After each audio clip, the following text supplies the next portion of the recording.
হায়াত এবং মৌতের মালিককে, জোরে বলেন, হায়াত এবং মৌতের মালিককে? আল্লাহ রব্বুল আলামিন। আমি কখন মারা যাব, কোথায় মারা যাব, কিভাবে মারা যাব, আমরা কেউ বলতে পারবো? কেউ বলতে পারবো না। এই জন্য হজ এমন একটা জিনিস, যখনই আপনার উপর ফরজ হয়ে যাবে তখনই আপনার হজের প্রিপারেশন নিতে হবে, নিয়ত করতে হবে।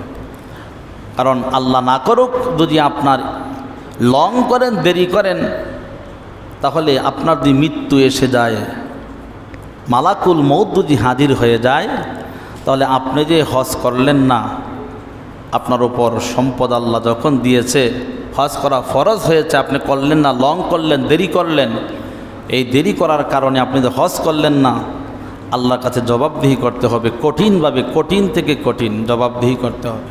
শুধু জবাবদিহি করতে গিয়ে কি আপনি মাপ পেয়ে যাবেন, বিষয়টা এমনও না। আল্লাহ রাসূল বলতেন হাদিসের মধ্যে যে ওই ব্যক্তি ইহুদি এবং নাসারা হয়ে মারা যাক, আমি নবীজির কোনো আসে যায় না, ওই উম্মত ইহুদি হয়ে মারা যাক অথবা নাসারা হয়ে মারা যাক। নাউযুবিল্লাহ বলেন। তাহলে হজটা কতটুকু গুরুত্বপূর্ণ, আল্লাহ পাক আমাদেরকে বোঝার, আমল করার তৌফিক দান করে, সবাই বলুন আমিন। সম্মানিত শুধু এরপরে আসতেছে কোরবানি। আমাদের সামনে অতি নিকটই কোরবানি। আজকে হচ্ছে জিলকদ মাসের 17 তারিখ। কত তারিখ?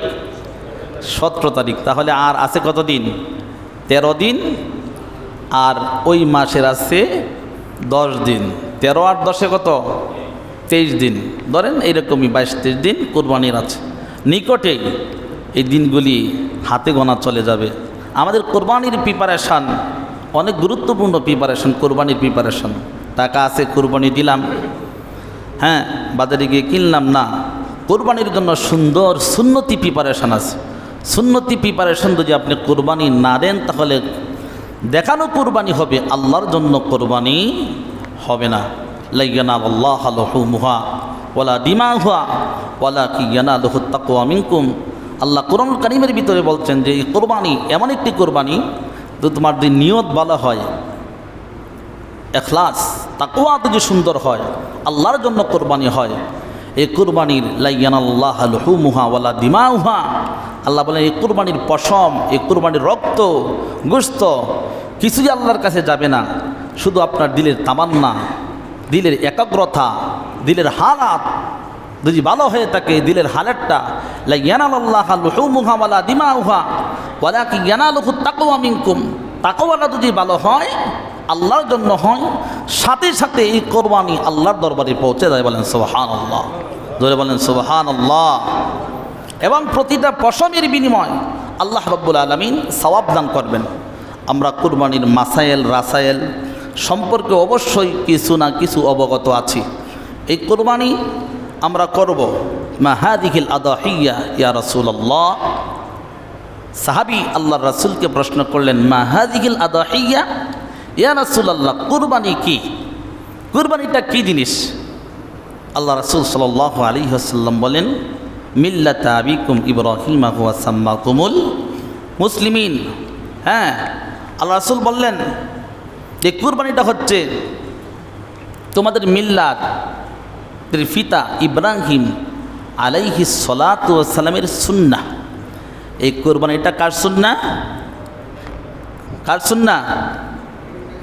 মনে হয় আপনারা জানেনই না যে কুরবানিটা কার সুন্নাহ। এটা ইব্রাহিম আলাইহিস সালাতু ওয়াস সালাম, মানে ইব্রাহিম আলাইহিস সালাম নামই শুনছেন না জীবনে। কেমন? ইব্রাহিম আলাইহিস সালাতু ওয়াস সালামের সুন্নাহ। ইব্রাহিম আলাইহিস সালাতু ওয়াস সালাম আমাদের কি লাগে? জাতির পিতা। এটা কোন জাতির পিতা? বাংলাদেশের বানানো জাতির পিতা না আল্লাহর বানানো জাতির পিতা?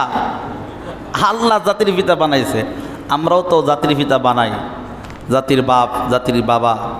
নবীর নাম জানে না, জাতির পিতা ইব্রাহিম আলাইহিস সালাতু ওয়াস সালামের নাম জানে না, জাতির পিতার নাম জানে না। যে জাতির পিতার বিষয় আজ থেকে 1400 বছর আগের দিকেই রাসূল করিম সাল্লাল্লাহু আলাইহি ওয়াসাল্লাম বয়ান করেছেন। যে জাতির পিতা সম্পর্কে কোরআন এবং সুন্নাহর ভিত্তিতে বহুবার বয়ান করা হয়, সেই জাতির পিতা অনেকে জানেই না জাতির পিতাকে। কিন্তু আমাদের বাংলাদেশের জাতির পিতার ছোটো থেকে বড় পর্যন্ত একবারে বৃদ্ধ পর্যন্ত সবাই জানে যে জাতির পিতাকে, আছে না নাই? অনেক সময় স্কুলে, মাদ্রাসায়, ফুরকানিয়াতে, মক্তবে প্রশ্ন করলে বাচ্চাদেরকে বলো তো আমাদের জাতির পিতাকে, সাথে সাথে বলে দেয় বাকিটা বললাম না। কার কথা বলে আর বললাম না, সাথে সাথে বলে দেয়। অনেকবার আমি শুনছি তোমাদের জাতির পিতাকে, এমন রহমান হয়ে যায়। এটা আমাদের জন্য দুর্দশা, আমাদের জন্য লজ্জা যে আমাদের সন্তানদেরকে আমরা পারিবারিকভাবে এই সুন্দর শিক্ষা আমরা দিতে পারি নাই। আলা কুল্লুকুম রাইন ওয়া কুল্লুকুম মাসউলুন আন রায়াতিহি। আল্লাহ রাসূল বলেন যে প্রত্যেকটা মানুষ তার জায়গা থেকে সে দায়িত্বশীল, যে জায়গায় আছে ওই জায়গার থেকেই তার দায়িত্বশীল, তার দায়িত্ব পালন করতে হবে। সন্তানের দায়িত্ব পিতামাতারও পালন করতে হবে, পিতামাতা তার সন্তানের দায়িত্ব পালন করবে। কিন্তু পিতামাতা যদি সঠিকভাবে তার সন্তানের দায়িত্ব পালন না করে, এই সন্তান বড় হইয়া পিতামাতার দায়িত্ব কিভাবে পালন করবে, কিভাবে চান আপনি? সম্ভব না। সম্ভব? পিতামাতার দায়িত্ব যদি সন্তান পালন না করে, এটার জন্য দায়ী কে? পিতামাতা দায়ী। 99% পিতামাতা দায়ী। আপনারা কিছুদিন আগেই দেখছেন, একটা নাম কি মেয়েটার বলে গেলাম, একটা মেয়ে তার নিজের বাবাকে জবাই করে দিয়েছে, একবারে জবাই করে দিয়েছে। বাবাকে ঘুমের বড়ি খাওয়াইছে বাবাকে, নিজের আপন জন্মদাতা বাবাকে ঘুমের বড়ি খাওয়াইয়া নিজের বাবাকে জবাই করে দিয়েছে। আপনি কি বুঝলেন? যে সন্তান আপনি জন্ম দিয়েছেন, সেই সন্তান তার বাবাকে জবাই করে। সন্তানকে কি শিক্ষা দিয়েছে? কোথায় নিয়েছে সন্তানকে? এর জন্য ব্যর্থতা, এর জন্য দুঃখ আমাদেরই। আমাদের সন্তানদেরকে আমরা দিন শিখাই না। আজকাল জাগতিক শিক্ষা নিয়ে ব্যস্ত আমরা। সন্তানকে ডাক্তার বানাইতে হবে, ব্যারিস্টার বানাইতে, উকিল বানাইতে হবে, জজ বানাইতে হবে। বানান সমস্যা নাই তো, আগে আল্লাহ এবং রাসূলের সুন্নাহ, আল্লাহর জ্ঞান, দিনের জ্ঞান, কোরআনের জ্ঞান শিক্ষা দেন না। আগে এই শিক্ষাটা দিয়ে তারপরে আপনি ডাক্তার বানান, ইঞ্জিনিয়ার বানান। বাধা আছে? আমাদের দেশে কি ডাক্তার দরকার নাই? ইঞ্জিনিয়ার দরকার নাই? উকিল দরকার নাই? সবই দরকার আছে। কিন্তু আল্লাহ এবং তার রাসূলকে ভুলে গিয়ে যদি আপনি ডাক্তার বানান, সেটা ডাক্তার হবে না, ডাক্তার নামের কসাই হবে। কথা বলেন ঠিক কিনা?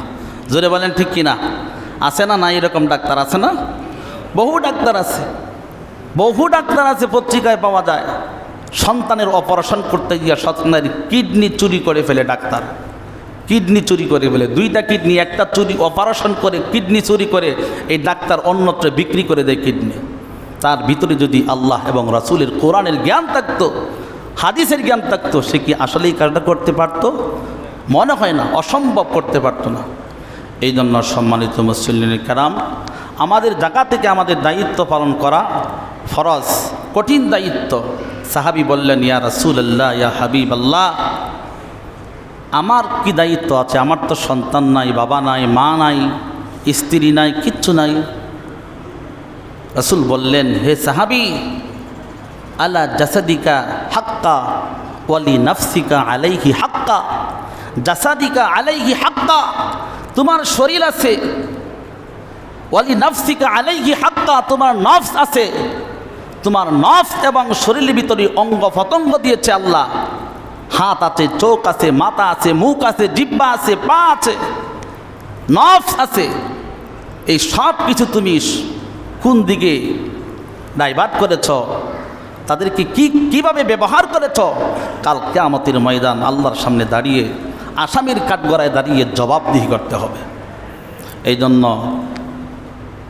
সম্মানিত সুধী, বাঁচার কোনো উপায় নাই। এই দুনিয়া একেবারেই ক্ষণস্থায়ী দুনিয়া, একেবারেই ক্ষণস্থায়ী দুনিয়া। এই দুনিয়া কাউকে মায়া করবে না।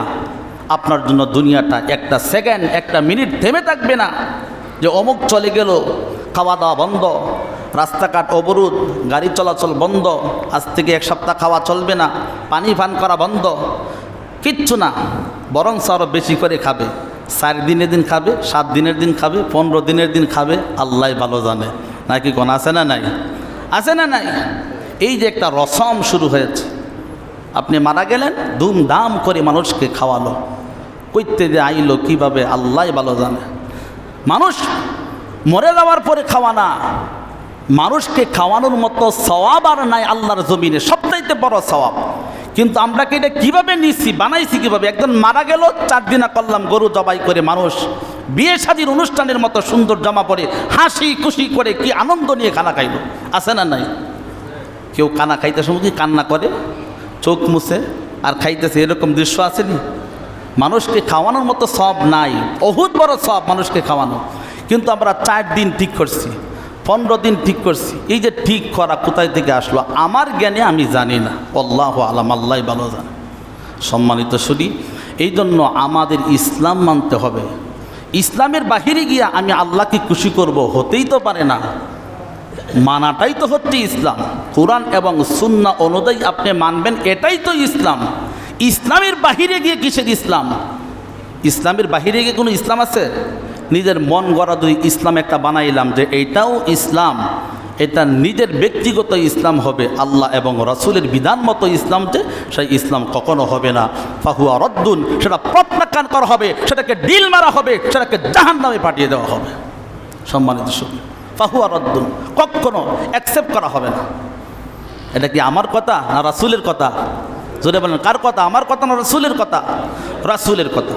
এই জন্য সম্মানিত শুধু আমাদের সামনে কোরবানি, আমরা একমাত্র আল্লাহর জন্য কোরবানি করব। যারা যারা কোরবানি দিব, কিছুদিন আগে কোরবানির গরুটা পশুটা কিনবো, আমরা কোরবানির আসলে ইসলাম করি, ইসলাম মানতে বড় কঠিন। কোরবানির গরু আমরা ক্রয় করি, কিনি, কেনার পরে কোরবানি পশু যার কাছ থেকে কিনলাম তার বাড়িতে টাকা দিয়ে দিই, আপনাকে 2000 টাকা দিলাম, আপনি লালন পালন করেন, কইরা যেই দিন কোরবানি এই দিন দিয়া দেন দয়া করিয়া, আমার তো টাকার অভাব নাই, ওই দিন আল্লাহর আমি কোরবানি করব। আসলে এটা তো নিয়ম না। আল্লাহ রাসূল হযরত ইব্রাহিম আলাইহিস সালাতু ওয়াস সালামকে যে আল্লাহ স্বপ্নে দেখাইলেন যে হে তোমার কলিজার বস্তুকে কোরবানি করো, তোমার সবচাইতে মহাব্বতের জিনিসকে কোরবানি করো। ইব্রাহিম আলাইহিস সালাতু ওয়াস সালাম তিনি সাধারণভাবে কল্পনা করলেন যে তাহলে আমার মোটা তাজা লাল রঙের উটগুলি কুরবানি করে দেই। 100 উট কুরবানি করে দিলেন। 2 দিন 3 দিন কুরবানি করার পর আল্লাহ বারবার ইঙ্গিত দিচ্ছেন তোমার মহাব্বতের জিনিসকে আমার রাস্তায় কোরবানি করো। তার বুঝতে আর বাকি নাই যে আমার মহাব্বত, আমার কলিজার টুকরা, আমার সন্তান ইসমাইল তো আমার সবচাইতে বেশি আদরের মহাব্বতের, যে সন্তানকে আমি 100 বৎসর, হাদিসে আসছে 100 বছর পরে অথবা 86 বছর পরে যে সন্তান পাইলেন, 86 বছর পরে যদি একটা সন্তান পায় তাহলে এই সন্তানের প্রতি আদর মহাব্বত কম না বেশি? যদি বলেন কম না বেশি? আমাদের সন্তানদেরকে আমরা কত মহাব্বত করি, যার সন্তান তিনি বোধে তার সন্তানের প্রতি মহাব্বত, কানা হোক ল্যাংরা হোক আর যেটাই হোক। ফেসবুকে দেখলাম এক পাগল, দুনিয়ার কোনো স্বাভাবিক সেন্স তার নাই, তার কুলে একটা যেইভাবেই হোক তার সন্তান একটা কুলে, অবৈধভাবে হোক আর বৈধভাবে হোক, তিনি টাকা চায়, রুটি চায়, রুজি চায়, মাইসের কাছে খায়, পাগল।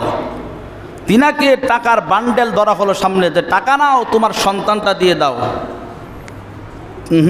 তার সন্তান দিতে রাজি না, কখনো না, তার সন্তান দিতে সে রাজি না। অনেক বুঝেছে তুমি টাকা নাও, অনেক টাকা এখানে, তোমার সন্তানটা দিয়ে দাও, এই বাচ্চাটা দিয়ে দাও।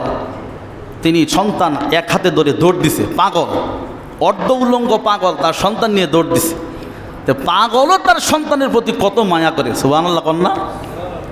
সম্মানিত শুধু তে একজন নবী বারবার আল্লাহর কাছে দোয়া করলেন, রব্বি হাবলি ইয়া উম্মতি, রব্বি হাবলি উম্মতি। আল্লাহ রাসূল ইব্রাহিম আলাইহিস সালাতু ওয়াস সালাম আল্লাহর কাছে দোয়া করলেন যে আল্লাহ তুমি আমাকে একটা সন্তান দাও, আমাকে একটা সন্তান দাও, হে রব আপনি আমাকে একটা সন্তান দেন। 1 বৎসর 2 বৎসর নয়, 86 বৎসর 100 বৎসর পরে আল্লাহ কলিজার টুকরা একটা সন্তান দিলেন, ফুটফুটে একটা সন্তান, যে সন্তানের নাম রাখা হয়েছে হযরত ইসমাইল। সুবহানাল্লাহ। আল্লাহ বলেন তোমার কলিজার টুকরা জিনিসকে কুরবানি দাও। তখন আর বুঝতে বাকি নাই যে আমার ছেলে ইসমাইলকেই আল্লাহ কুরবানি দেওয়ার জন্য বলছেন। সম্মানিত শুধু আমি এটা ঘটনা বোঝানোর জন্য বলছি না, যে মহাব্বতের জিনিসে কুরবানি। এখন আপনি একটা গরু কুরবানি দিলেন, গরুটা আপনি টাকা আছে টাকা দিয়ে কিনলেন, বাজার থেকে আনলেন, কুরবানির দিন দিয়ে গেল গরুর মালিক, আইনা কুরবানি দিলেন। এটার প্রতি যতটুকু মায়া লাগবে, মহাব্বত লাগবে, দেখতে সুন্দর লাগবে, সুন্দর গরু কুরবানি দিলেন, ঠিক আছে। কিন্তু এই গরুটা এক সপ্তাহ আগে, 3 দিন 4 দিন আগে আইনা দিয়ে এই গরুটা মায়া মহাব্বতের গরুটাকে 3-4 দিন লালন পালন করেন, খাবার দেন, যত্ন করেন, তাকে আদর করেন, এরপরে তাকে কুরবানি দেন। একটু মায়া লাগবে কি লাগবে না? লাগবে না? আল্লাহ বলছেন মায়ার জিনিসকে কুরবানি করো। সম্মানিত, শুধু এই জন্য বলবো, আমরা যারা কুরবানি করব কমাস কম 2-3 দিন 4 দিন আগে কুরবানির পশুকে ক্রয় করে আমরা আমাদের সাধ্যমতো সুন্দরভাবে আদর স্নেহ মায়া মমতা দিয়ে এই পশুটাকে লালন পালন করব 3 থেকে 4 দিন। এবং কি কুরবানির পশু দ্বারা কোনো নিজের কোনো উপকার নেওয়া যাবে না। অনেক মানুষ আগে দেখছি, আগে অনেক মানুষ কুরবানির গরু কিনে 15 দিন আগে বলদ কিনছে, বলদ দেয়া আগে মলম দিত, মলম নাকি দেখো এটাকে মলম দান, আমরা এই যে মৌসিংহে কয় এটা মারাইল কয়, মারাইল যে এরকম মারাইল মানে গরু অনেকটি দিয়ে কী করে দান পাড়ায় আর কি। অনেকে হাল চাষও করে, হবে না। কুরবানির নিয়ত করছেন একটা গরুকে, এটাকে কুরবানি দিব, আপনি গরু দিয়ে হাল চাষ করলেন, জায়েজ নাই, কখনো জায়েজ নাই। সম্মানিত শুধু এই জন্য আমরা কুরবানি তো করবই, অবশ্যই যাদের সম্পদ আছে কুরবানি করব। আমাদের আপনাদের সবার কুরবানিটা যাতে সহি শুদ্ধ হয় আমাদের জানার দরকার আছে না নাই? হ্যাঁ, জানার দরকার আছে না নাই? কুরবানিটা যদি সহি শুদ্ধ হয় তাহলেই তো কবুল হবে, আর যদি সহি শুদ্ধ না হয় তাহলে কি কবুল হবে? আর সহি শুদ্ধ হওয়ার জন্য আমাদের 1 নাম্বার লাগবে হালাল টাকা, হালালান তয়্যিবা। কি লাগবে? হালাল টাকা। হারাম টাকা হইলে হবে? হবে। গরু কিনা হবে, জবাইও হবে, ফ্রিজ ভর্তি গুস্তও হবে, 1 বছর 6 মাস টাকায় খাওয়াও চলবে, মাগার কুরবানি হবে না। কুরবানি হবে নাকি? সকলের টাকা হালাল লাগবে। একজনের যদি শুধু মনের ভিতরে একটু নিয়ত উল্টাপাল্টা হয় যে আমি কুরবানিটা এবার দিতাম না, মেয়ে বিবাহ দিয়েছি, নাতিনরা আসবে, মেয়ের জামাই আসবে, বলল কি রকম শ্বশুর কুরবানি দেয় না, সামাজিকতা রক্ষা করতে যাইয়া কুরবানি দিলেন, এই 6 জনের কুরবানি আপনার সাথে যারা বাঘ আছে এই 6 জনের বাকি 6 জনের কুরবানি নষ্ট হয়ে যাবে। এই জন্য 1 নাম্বার শর্ত হচ্ছে হালাল টাকা দিয়ে কুরবানি করব, সাধ্যমতো নিজে একলা কুরবানি দেব। এই 2টা জিনিস সবচেয়ে বেশি প্রাধান্য দিব কুরবানির ক্ষেত্রে। সম্ভব হলে একা কুরবানি দেব, আপনি শরীকভাবে কুরবানি দিতে পারবেন, এটা জায়েজ আছে, তবে উত্তম না। উত্তমের মাসলা হচ্ছে এক জিনিস, আর হওয়াটা হচ্ছে কি আরেক জিনিস। টুপি ছাড়া নামাজ পড়তে আসলাম, নামাজ কি হবে না? হবে। টুপিটা দিয়ে নামাজ পড়লাম, সুন্নত আদায় হলো, সবটা একটু বেশি হলো, উত্তম ইবাদত হলো। কথা বলেন ঠিক কিনা? এরকমভাবে উত্তম যদি ইবাদত চাই, নিট অ্যান্ড ক্লিন, তাহলে একা কুরবানি দিব। নষ্ট হইলেও একা, কবুল হইলেও কি একা। আর যদি বাকি 6 জনের নিয়ত ভালো, হালাত ভালো, মনের হালাত ভালো, আমার হালাত ভালো না, সামাজিকভাবে গুস্ত করার জন্য, মানুষকে দেখানোর জন্য, অথবা শরম লজ্জা থেকে বাঁচার জন্য দিলাম, শরীকে ঢুকলাম, এই 6 জনের নিষ্পাপ নিয়তটাকে আপনি ধ্বংস করে দিলেন। কথা বলেন ঠিক কিনা? এই জন্য সম্মানিত শুধু কুরবানি যেহেতু সামনে, এই মাসলাগুলি আগে বলার দরকার। কারণ 1 সপ্তাহ আগে বললে, কুরবানির আগে 2-3 দিন থাকলো, 2-3 দিন আগে শুক্রবার পড়লো, বললে কুরবানি অনেকে কিনে ফেলে, তারপরে এই মাসলা বলার কোনো উপকার এতটা হয় না। এই জন্য কুরবানির ক্ষেত্রে আমরা অবশ্যই সচেতন থাকব। যার যেটা জানার দরকার আমরা জেনে নিব, আলেমদের কাছ থেকে, আমাদের কাছ থেকে জানবেন। অনেক মাসলা মাসাইল আপনার যদি কোনো সন্দেহ থাকে, কোনো মনের ভিতরে দুদুল্য মনে কাজ করে, আপনি মাসলা জেনে তারপরে কুরবানির পশু ক্রয় করবেন। আল্লাহ পাক আমাদেরকে বোঝার, আমল করার তৌফিক দান করে। সবাই বলুন আমিন। ওয়া আখিরি দাওয়ানা আনিল হামদুলিল্লাহি রাব্বিল আলামিন।